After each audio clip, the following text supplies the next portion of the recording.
who can do something about it. You're watching Beyond the Trailer's review of The Expendables 2.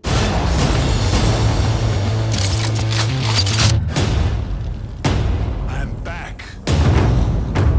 You can't let the contents of that safe fall into the wrong hands. What's the plan? Track him, find him, kill him. Yes, Hollywood has long thought that the stars of The Expendables were, well, expendable. But Sylvester Stallone has never been one to leave his fate in the hands of others.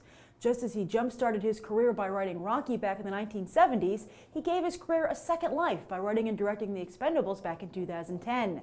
Made for just $80 million, cheap for an action flick these days, Stallone and crew blew up the box office and laughed in Hollywood's face with a worldwide haul of $274 million. Suddenly, Stallone was relevant again, and like the tank he drives in the film, he has no intention of slowing down. Yes, even before The Expendables 2 hits theaters, he's already talking up The Expendables 3. Nicolas Cage has already signed on, and Stallone's wish list includes Harrison Ford, Wesley Snipes, and Clint Eastwood. The first two I can actually see signing on, since Snipes is currently in prison and Ford is pretty much under I can't get a job house arrest. But Eastwood is extremely unlikely, especially considering that The Expendables don't take themselves very seriously. Sporting names like Lee Christmas, Yin Yang, Hail Caesar, and Toll Road makes the franchise seem more like something a bunch of friends came up with than a team of professionals. And it's too bad, as such humor undermines the fact that these guys are professionals, delivering some of the greatest action movies of all time and sporting a level of charisma often lacking from today's action films. Indeed, Arnold Schwarzenegger is hoping to prove he's still got it as he tries to rebound from not only a long absence from the silver screen, but recover from a devastating personal scandal. And so far, reviews say he does. Poetic Justice, as a remake of one of his most iconic movies, Total Recall, is currently floundering at the box office. But the real question is if The Expendables can move beyond mere nostalgia for its stars to become a franchise in its own right.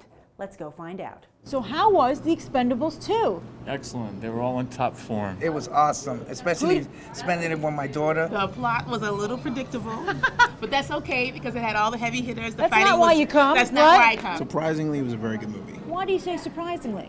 Well, based off the first one and with the kind of idea that you're getting with them bringing back more old 80s stars who aren't really stars anymore, you're kind of surprised that it was significantly better than the first one. I like Expendables 1 better. It was like, Expendables 2 had a lot of action in it.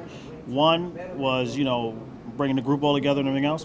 So some of the characters that was in 1 wasn't really into, like Jet Li. This one had action, but it's like the main character was like really missing, and that's Jet Li. I think the first one was better, but this one was good. I think it was a sequel, and I think that it was pretty well done. And it has to follow through, so it actually did a good follow through. Of the new additions, who was your favorite?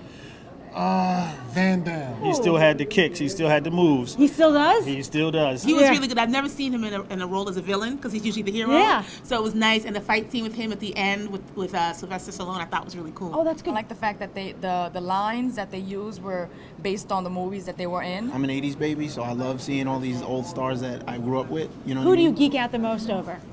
Probably Chuck Norris, actually. Oh, that's great. They're thinking of making Expendables 3. No. No? Leave it alone. Leave it alone. I think we're good. Do it. Do it?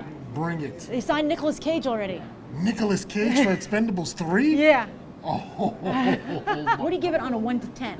7. I give it a solid 8. I give it a 10. 10? 10. I would give it 9. I give it a 9. I give it a 9. With an overall score of 8.5 from audiences, it seems the Expendables franchise is still relying on nostalgia, but it's got it in spades. I'm Grace Randolph reporting from Regal Ewok, and I hope we'll go beyond the trailer for these other top movies.